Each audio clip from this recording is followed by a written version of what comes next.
Pour ce troisième jour, nous allons faire de la récupération ou de la création, en fonction de ce que vous aurez dans vos tiroirs.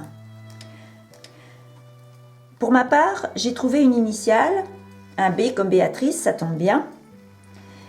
Une vieille initiale au point compté que j'ai retrouvée sur un vieux drap.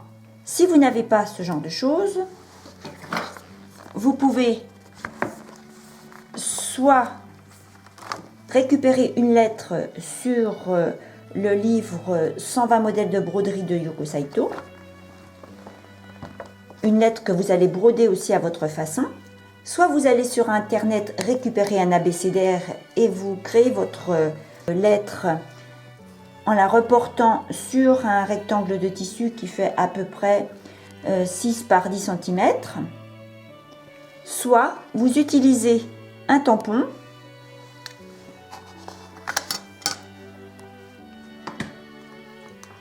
que vous reportez sur ce rectangle de tissu.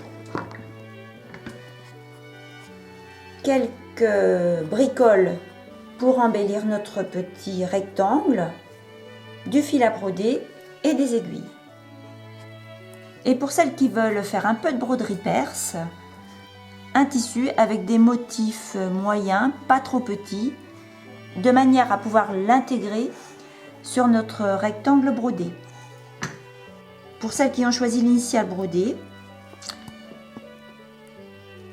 je vous propose de faire une petite broderie perse dans l'angle de ce rectangle. Dans le tissu, vous choisissez un motif, vous découpez autour de ce motif en laissant une petite marge de 2-3 mm. Je vous conseille fortement de choisir un tissu dont le fond se rapproche le plus possible de votre fond de drap ou du rectangle brodé. Vous disposez votre fleur là où bon vous semble et avec l'aiguille, vous allez rabattre au fur et à mesure la petite marge de couture sous cette fleur.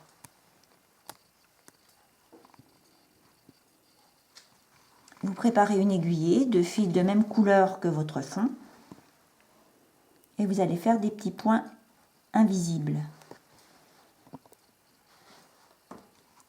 Alors, le plus possible, on essaie de suivre le motif.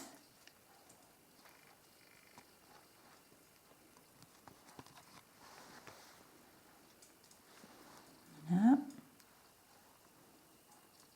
Je rabats l'aiguille, je fais mon petit point.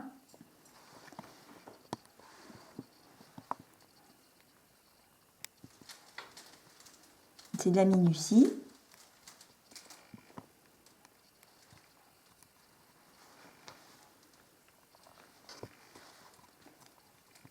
Alors pour celles qui ont des difficultés avec l'appliquer à l'aiguille comme ça, vous pouvez aussi doubler votre fleur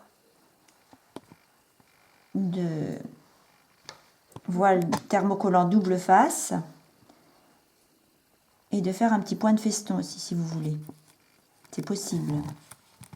Voilà, j'ai fini ma broderie perse et j'ai envie d'embellir un petit peu la fleur en faisant quelques points lancés à partir du cœur.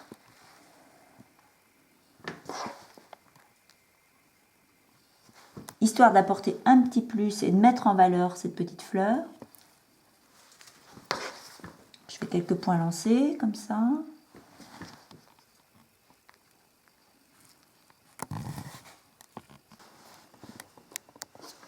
Au cœur même de la fleur, je vais faire quelques points de nœud. J'ai choisi un coton, enfin c'est une laine à broder moutarde.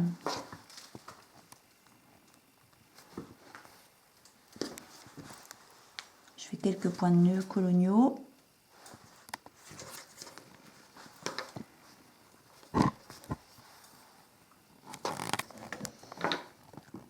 Au petit point arrière et avec un fil assorti, Je fais le pourtour de ma petite fleur principale. C'est vraiment à vous de voir comment vous pouvez la mettre en valeur, cette petite fleur. Donc j'ai agrémenté le tour de ma petite broderie perse et de la fleur brodée de points de tige, de points de bouclette, de manière à prolonger un petit peu mon feuillage. J'ai envie de m'arrêter là pour l'embellissement. Je trouve que la lettre est très jolie comme ça, toute seule, et je respecte le travail de l'artiste. Et j'ajouterai juste donc une petite broderie, une petite dentelle, un vieux bouton, une petite épingle.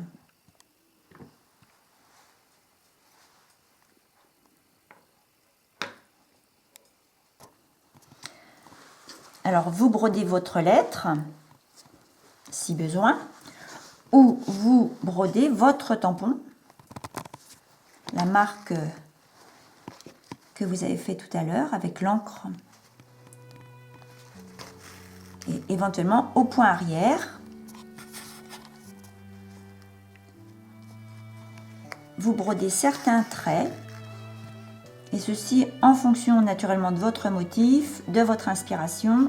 Vous pouvez cumuler, faire un mix de plusieurs points. Donc voilà, j'ai brodé mon petit tampon. Alors à vous naturellement d'arranger ça à votre façon en fonction du petit motif que vous avez. Pour ma part, j'ai fait des points arrière, des points avant, des petits points lancés, des points de nœuds coloniaux et autour un point mirliton. Il vous reste à fixer votre petite dentelle, éventuellement avec une petite épingle. Au fait du sapin, je vais mettre un bouton en forme d'étoile. Vous avez le choix entre l'initiale brodée ou le tampon rebrodé, lui aussi. Votre petit ouvrage terminé devra faire environ 8 par 10 cm.